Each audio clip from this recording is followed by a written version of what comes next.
সমস্যা মানুষের জীবনে আসতেই পারে, কিন্তু সেটাকে উপেক্ষা করে একদম নিজের মতো করে সামনে এগিয়ে যেতে পারলেই কিন্তু জীবন সুন্দর। তো তেমনই দেখো, সুন্দর আকাশ দেখে গেছি, একদম ঝকঝকে চকচকে। তো হ্যালো এভরিওয়ান, নতুন একটা ব্লগে তোমাদেরকে জানাই স্বাগত। গলার অবস্থা একদমই খারাপ ছিল, তাই ভিডিওগুলো আমি পোস্ট করছিলাম না।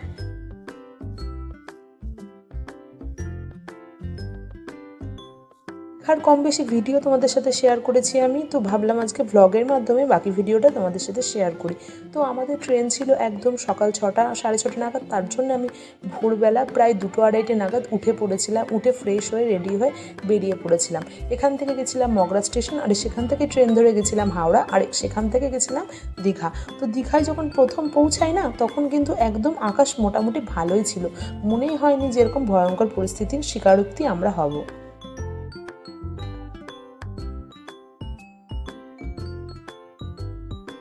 ভীষণ এক্সাইটেড লাগছে যে নেমে পড়েছি, এবার ঘুরবো, আনন্দ করব, প্রচুর কিছু করব। তো প্রথমে গেছিলাম একটু টিফিন করতে, যেহেতু অনেকটাই বেলা হয়ে গেছিলো, টিফিন করব না এখন লাঞ্চ করব বুঝতে পারছি না। তো দেখলাম সামনে ডিম টোস্ট, আর সমুদ্রের ধারে এই ডিম টোস্ট, মুড়ি ঘুগনি, এই টাইপের খাবার খেতে আমার ভীষণ ভালো লাগে।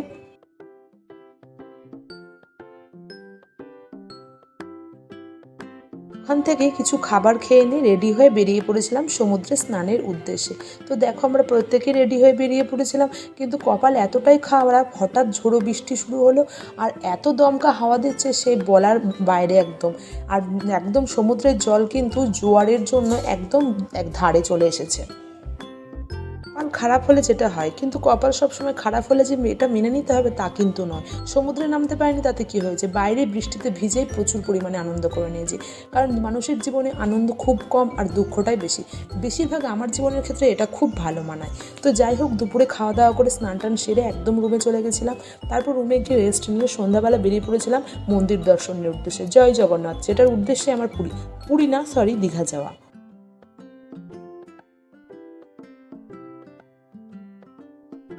তখনও দেখলাম বৃষ্টি শুরু হয়ে গেছে, তো আর সেটাকেও আমরা বৃষ্টিকে উপেক্ষা করে কম বেশি রেডি হয়ে টোটো করে বেরিয়ে গেছিলাম মন্দিরের উদ্দেশ্যে। তো দেখলাম নিউ দীঘা থেকে একদম মন্দিরটা প্রায় কাছেই, একদম হেঁটেই যাওয়া যেতে পারে। তো মন্দিরে গিয়ে দেখলাম একদম পা ধোয়ার প্রস্তুতি করে রেখেছে আমাদের জয় জগন্নাথ, মানে ঝমঝম করে বৃষ্টি নেমে গেছে আর জলে ভর্তি। তো পা ধুয়ে মন্দিরে চলে গেলাম, দর্শন করলাম।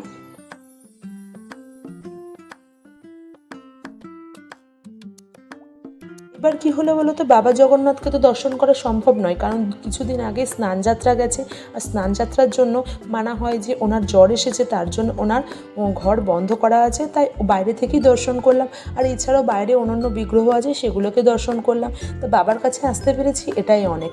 ওনাকে মনে মনে স্মরণ করলাম, এবং চারপাশে দেখছি খুব সুন্দর নৃত্যর অনুষ্ঠান হচ্ছে, তো সেটাই কিছুক্ষণ দাঁড়িয়ে উপভোগ করলাম। আর বাইরে কিন্তু অনবরত ঝমঝম করে বৃষ্টি পড়তেই থেকেছে।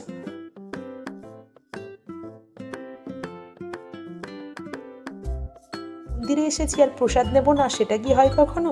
তাই বাইরে চলে গেছিলাম, আর বাইরে দেখলাম মন্দিরে প্রসাদ বিক্রি হচ্ছে বাবার। তো সেখান থেকে আমি 2টো প্রসাদ কিনে নিয়েছিলাম। তারপর দেখলাম যে না, তো এখন যদি রুমে ফিরে যাই তাহলে আমাদের দিনটা মাটি হয়ে যাবে। তাই আবার আমরা হাঁটা জুড়লাম ওল্ড দীঘার উদ্দেশ্যে।